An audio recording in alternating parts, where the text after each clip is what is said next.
So you've obviously got a younger side this year than the past couple of years. How do you think they're going to match up against like such a league heavyweight with Goulburn Valley? Yeah, we certainly have got a younger side. I think it'll be about 5 players that played last year, so there's a totally new team running out there nearly. But look, there's an influx of youth, which is a good thing, I reckon, because obviously the dynamics of the ground and the opposition, it'll allow us to be pretty competitive. How's it made a difference on the opposite of that, having such an experienced coaching panel as well to kind of all different strengths to go from, and Jared Fitzgerald, and how's that kind of added to it? Yeah, the coaches we've had on board have been outstanding. Their ability to give terrific information, personal information about players, and obviously through Fitzy up at North, he's been able to help us, with that new association with the development league on. So those are the experiences that the guys have brought have been fantastic for the group. Any concerns with travelling away? Obviously, it was a long time ago, but last time went up and played and didn't get the result up there that we wanted. How is there any concern with that instead of having a game here?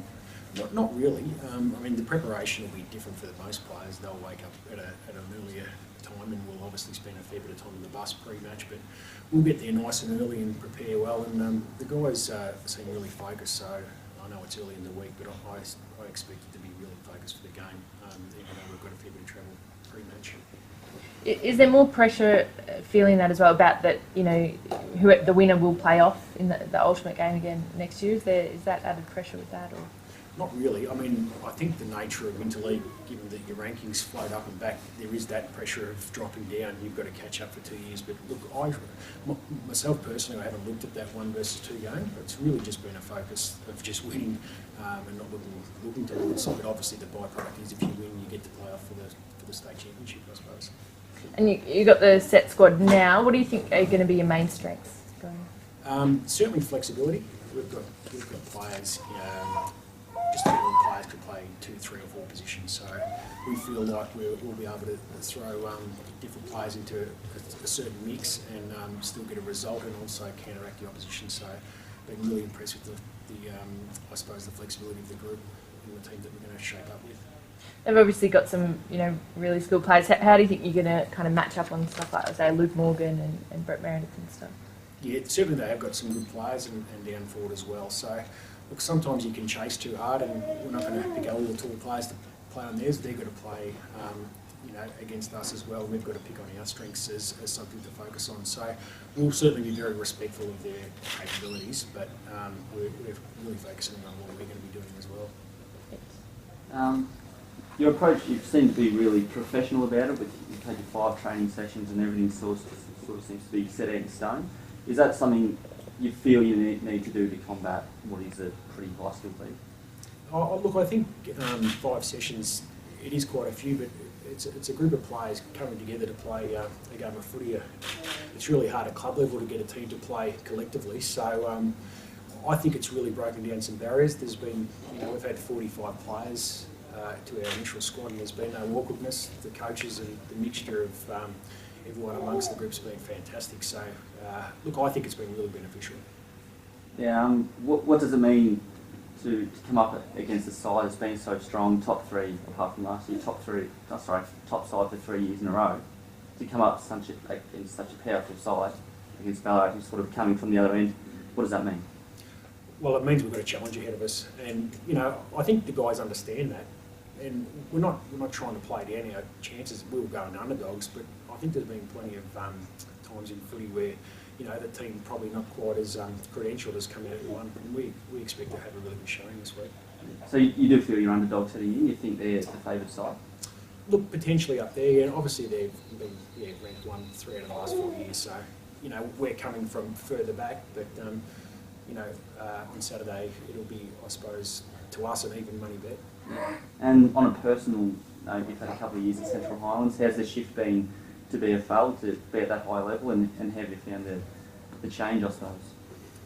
Look, not a lot has changed. I suppose your philosophies in footy don't change a lot. You still have the same values, and we're just dealing with more highly skilled football, and the standards are greater. So, I haven't found it a massive transition, other than you know, being able to mix with some really quality coaches and footballers along the way. Very good.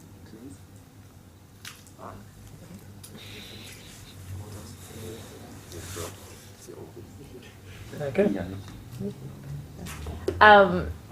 Captain, how are you feeling to get that honour? Yeah, I was very shocked. Shane first contacted me and let me know that he was thinking of giving me the job, but obviously very thrilled to accept, and looking forward to being involved, working closely with Shane and the other coaching staff. It's been really good so far, and another week to go, so looking forward to getting into it. Do you feel that you guys are going in the underdogs as well for this match? Oh, to a certain extent. Because we're so far away from the Goulburn Valley though, that also gives us the distance, so we don't really necessarily see the players firsthand from the Goulburn Valley, so we don't therefore see how good they might be, and don't hear the news about them. So that's positive for us, that we might be going into a game. We don't really know the opposition. We leave that up to the coaches. We expect those coaches to do the groundwork and tell us which players are the ones to watch, which ones we need to be accountable for and respect, and then we'll concentrate on getting the job done from our end and making sure we play a role for our team. How have you and maybe some of the other senior guys as well been helping with the young guys? As there are a lot who've come in this year. Yeah, as Shane mentioned, the group is quite young, but I guess it's just using our experience at this level and also previous coaching experience. There's a few players in there that have had leadership roles before with football, so just using their experience to lead by example, with voice. We're a pretty quiet group, so looking forward to this week on the track to make sure that we can really step up and gel together now that the group numbers have kind of been cut back to the side that we'll be playing. So looking forward to working with the group that's actually going to be on the ground. Is it getting more serious, do you find, this year? Is it more professional, like there's more of an emphasis on the Interleague? It seems like every year that it's growing. Oh, it's hard to say. I think it's always been professional. It's always been at a high standard. I suppose my perception might change a little bit given that I've had a few years playing. So as a first timer, you're certainly in a bit of shock and awe about who you're training with, and excited about the prospect of playing in the league and if you're going to make the side. Whereas this year, I suppose it's a few different challenges with the captaincy, and Shane and the coaching staff have certainly been as professional, if not more so, than previous years. But every coach I've had in Interleague has taken it very seriously, and it's nothing different this year. Did you play in that last match against Goulburn Valley, and do you think that it will also be a disadvantage having to travel? I didn't play that particular year. I had a few teammates from Redan that did play, and they spoke about how quick they move the ball and highly skilled side, so I assume that's going to be pretty similar this year. Travel, it's always nice to play at home and not have to worry about it, but again, the coaching staff have put things into place so that we'll have a good warm-up and we'll break the trip up, stopping along the way to make sure we're not getting too seized up in the bus, and I'm sure we'll get there and really make sure we're fired up and ready to go. I don't have much for you, mate, after talking to you yesterday. Yeah, it's all right. How have you found, with the introduction of this year, with the development players running around and training at the start of it, what was it like having the younger guys there, and how much of a benefit do you think that is, I suppose, not just this year, but looking forward as well? Yeah, I think that's going to be a positive for the league in general if we can start to develop the younger players coming through and getting them keen and eager to represent the club. There's often a challenge to get the best players in the league representing the Ballarat Footy League, so, and I'm sure that's the same across a lot of other leagues as well. So if we can instill in the younger players a desire to get out there and represent the league, then that's only going to be a good thing in future years for future coaches. If Shane goes around again next year, or whoever takes the reins, I'm sure they'll get the benefits from having some quality young kids wanting to play. Yeah.